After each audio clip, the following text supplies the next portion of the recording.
भाजपा की फिर से सरकार बनेगी तो संविधान को ये लोग समाप्त कर देंगे। खटाखट खटाखट योजना के माध्यम से इसे बोलना चाहिए, कहाँ है वो खटाखट। और जो राहुल गांधी जी आपके पास आते थे खटाखट खटाखट कहने के लिए, आज वे यहाँ से तो पहले मैदान छोड़ करके सपाचट हो चुके हैं। ये कांग्रेस के डीएनए का पार्ट है जिससे देश को कमजोर किया जा सके। परित्राणाय साधूनां विनाशाय च दुष्कृताम्। मैं आपसे पूछना चाहता हूं, कांग्रेस ने उस समय कुछ कहा था देश की जनता से। उन्होंने कहा था कि भाजपा संविधान समाप्त कर देगी। कितना झूठ बोला था कि भाजपा की फिर से सरकार बनेगी तो संविधान को ये लोग समाप्त कर देंगे, आरक्षण समाप्त कर देंगे। कितना झूठ बोला था। और उन्होंने ये भी कहा था कि चुनाव के बाद हम 1 लाख रुपए हर एक गरीब को देंगे और खटाखट खटाखट योजना के माध्यम से इसे बोलना चाहिए, कहां है वो खटाखट। कांग्रेस से थोड़ा पूछिए। और जो राहुल गांधी जी आपके पास आते थे खटाखट खटाखट कहने के लिए, आज वे यहां से तो पहले मैदान छोड़ करके सपाचट हो चुके हैं। वो आ ही नहीं रहे होंगे। बहन और भाइयों, समाज को बांटना जाति के नाम पर, क्षेत्र के नाम पर, भाषा के नाम पर, मत और मजहब के नाम पर, ये कांग्रेस के डीएनए का पार्ट है जिससे देश को कमजोर किया जा सके। देश कमजोर होगा तो सनातन समाज कमजोर होगा। सनातन समाज कमजोर होगा तो वर्तमान असुरक्षित होगा। आने वाली पीढ़ी का भविष्य खराब होगा। और इसीलिए कांग्रेस इस साजिश को हमेशा करने के लिए अपनी एड़ी चोटी लगाती है। और इसीलिए आज के दिन पर कोई भी सभ्य व्यक्ति, कोई भी ईमानदार व्यक्ति, कोई भी विकास की सोच का व्यक्ति, सुरक्षा के प्रति आग्रही कोई भी व्यक्ति आज कांग्रेस के साथ खड़ा होता हुआ नहीं दिखाई देता। बहनों और भाइयों, मैं तो आपसे अपील करने के लिए आया हूं। हरियाणा हमारे लिए, हमारे अन्नदाता किसानों के परिश्रम और पुरुषार्थ की धरती है।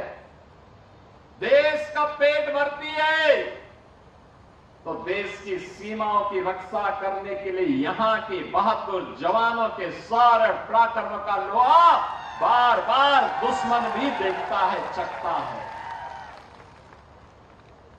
हरियाणा का बहादुर जवान जब देश की सीमाओं पर खड़ा होता है तो देश के दुश्मनों को भी पीछे खिसकने के लिए मजबूर होना पड़ता है। मजबूर होना पड़ता है पीछे भागने के लिए। युद्ध का मैदान हो या खेल का मैदान, हरियाणवी जवानों के सामने दुश्मन ठहर नहीं सकता है। वह भी सपाचट होता है।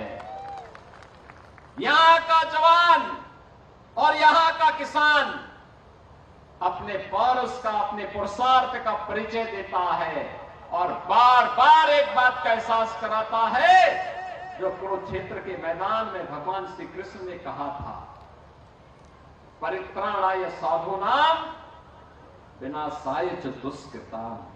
सज्जनों का संरक्षण करेंगे लेकिन दुष्टों को हमेशा के लिए राम नाम सत्य की यात्रा में भेजेंगे।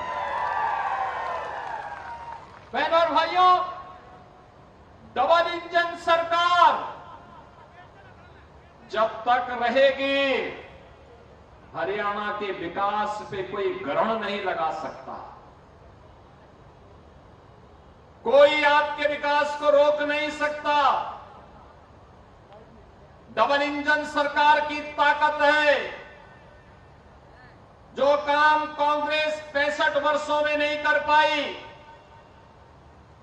जो कार्य 500 वर्षों में नहीं हो पाया, उत्तर प्रदेश में मात्र 2 वर्ष में भारतीय जनता पार्टी की डबल इंजन की सरकार ने राम मंदिर का विवाद समाप्त करके अयोध्या में रामलला विराजमान हो गए हैं। आपने 22 जनवरी 2024 की तिथि देखी होगी। कौन ऐसा सनातन धर्मावलंबी रहा होगा, कौन ऐसा भारतवासी नहीं रहा होगा जिसने उस तिथि को देख करके, जिसके आंखों में खुशियों के आंसू न रहे हो, उसके अंदर इस बात का एहसास था कि मेरे प्रभु फिर से विराजमान हो रहे हैं अपनी जन्मभूमि अयोध्या धाम में। और उसके लिए एक तरफ प्रभु के विराजमान होने की खुशी थी, दूसरा अपने पूर्वजों के प्रति ले गए संकल्प को पूरा करने की खुशी भी थी। जो आपके पूर्वजों ने कभी शपथ ली थी कि रामलला हम आएंगे, मंदिर वहीं बनाएंगे, ये खुशी भी थी। दोनों संकल्पों की पूर्ति डबल इंजन सरकार उत्तर प्रदेश के अंदर मात्र 2 वर्ष में कर दे रही है। बहनों और भाइयों, चाहे वह अयोध्या में राम जन्मभूमि पर भगवान राम के विराजमान होने का मामला हो, या फिर कश्मीर में धारा 370 को सदैव के लिए समाप्त करके आतंकवाद की जड़ों को हमेशा के लिए उखाड़ फेंकने का हो, प्रधानमंत्री मोदी जी के नेतृत्व में यह कार्य बखूबी हुआ है। आज कश्मीर में अभी परसों ही अंतिम चरण का चुनाव संपन्न हुआ है जम्मू के अंदर। हम विश्वास करेंगे वहां भी भारतीय जनता पार्टी की डबल इंजन की सरकार बनेगी। और बहनों और भाइयों, भारतीय जनता पार्टी की डबल इंजन का मतलब सुरक्षा, सुशासन और विकास। याद करिए, कांग्रेस की सरकार के समय क्या होता था, कौन नहीं जानता है। बेटी सुरक्षित नहीं थी और व्यापारी का कोई सम्मान नहीं रह गया था।